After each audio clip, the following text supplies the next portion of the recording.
Salut! Dans cette vidéo, je vais te montrer comment factoriser une expression littérale avec un facteur commun. Je te fais un petit rappel sur la distributivité, autrement dit le développement d'une expression littérale. Quand on a une expression dans la forme k fois a plus b, ce qu'on peut faire c'est k fois a, on obtient ka, plus k fois b. Si on regarde ici, l'opération qui est faite en dernier, c'est la multiplication. Et ici, l'opération qui sera faite en dernier, ce sera l'addition. Autrement dit, on a pris un produit et on en a fait une somme. Donc ça, c'est le développement. Maintenant, si je fais l'inverse, si je pars d'une somme comme celle-ci, et que j'en fais un produit, eh bien c'est ce qu'on va appeler la factorisation. Pour résumer, ce qu'on va faire ici, c'est ni plus ni moins que prendre la formule de la distributivité et l'utiliser dans l'autre sens. Ça va impliquer d'être capable de repérer ce fameux k qu'on va appeler le facteur commun. On va prendre quelques exemples et on va voir comment ça fonctionne. Donc ici, j'ai 5y plus 25. Donc j'ai 5 fois y plus 25. Alors, je vois bien que j'ai pas de y dans le 25. Donc s'il y a un facteur commun, c'est probablement plutôt le 5. Donc je vais me demander combien il y a de fois 5 dans 25. Et effectivement, il y a 5 fois 5 dans 25. Donc mon facteur commun, c'est le 5. Bon, bah maintenant, on va utiliser la formule à l'envers. Je mets le 5 en premier. 5 fois, j'ouvre mes parenthèses. Je vois que l'opération ici, c'est un plus, donc je mets un plus. Oui, parce que je te rappelle que cette formule-là, elle fonctionne aussi avec un moins. Et puis, je reprends tel quel. Y. 5. Si on écrit les choses de façon simplifiée, ça donne 5 facteurs de y plus 5. Tu remarqueras le vocabulaire spécifique. On dit 5 facteurs de. Autre exemple. N égale 4a carré plus 3a. Bon, ce que je vois, ici il y a 4, ici il y a 3.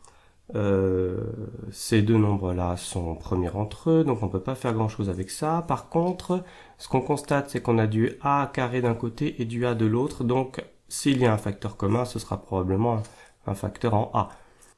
Alors on va écrire les choses de façon plus détaillée. Donc 4 fois a au carré c'est a fois a, plus 3 fois a. Voilà, je repère ce que j'ai en commun. Ici, j'ai une copie de A, et puis là, j'en ai une autre ici. Bon, bah du coup, notre facteur commun, ça va être A. Donc, j'utilise la formule.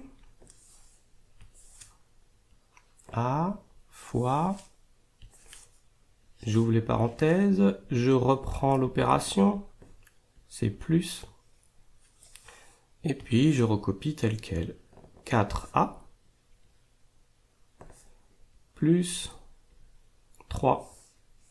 Et donc, quand on simplifie l'écriture, A facteur de 4A plus 3. Allez, un exemple un petit peu plus compliqué.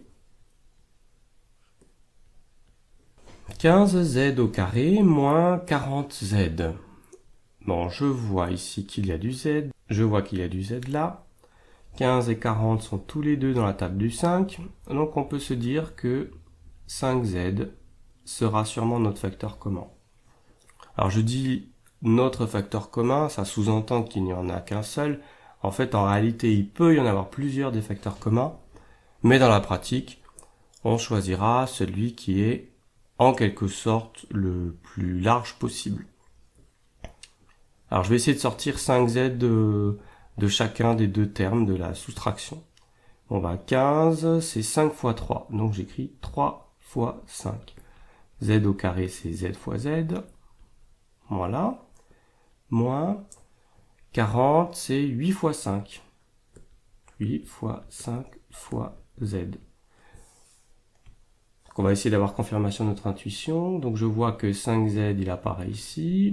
Je vois qu'il apparaît là. Et il n'y a plus moyen de trouver des facteurs en commun dans ces deux termes. Donc on a terminé notre travail. Facteur commun, c'est 5Z.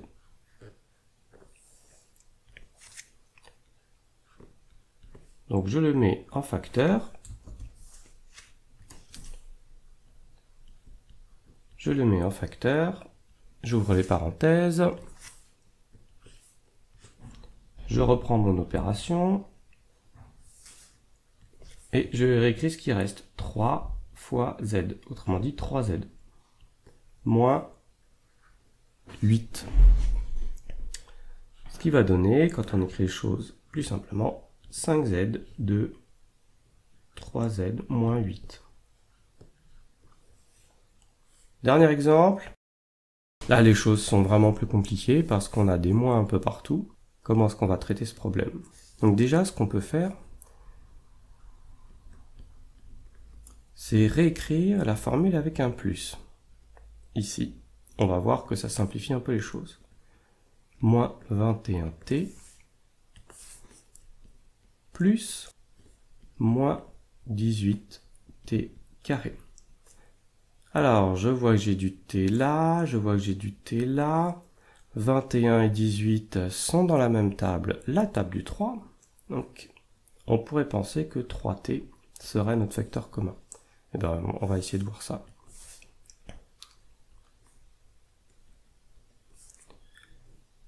Donc, 21, c'est 3 fois 7. 3 fois 7 fois t, plus 18, c'est 6 fois 3, moins 3 fois 6 fois t fois t. Maintenant, si on regarde bien ce que j'ai fait, ici j'ai mis le moins 3 entre parenthèses, et c'est pas anodin. Déjà, j'en avais besoin parce qu'il y a un plus ici, mais aussi parce que là, on a également un moins 3. On a t, et on peut pas faire mieux. Donc en fait, c'était pas 3t le facteur commun, mais moins 3t. Ça, c'est un exemple qui est difficile, mais il faut savoir le traiter. Moins 3t fois ouverture. Je reprends l'opération qui est maintenant un plus. Ici, il reste 7. Et là, il reste 6 fois t, autrement dit 6t. Et quand on écrit les choses plus simplement, moins 3t, facteur de 7 plus 6t. Voilà, j'espère que tu as compris. Il ne te reste plus qu'à t'entraîner.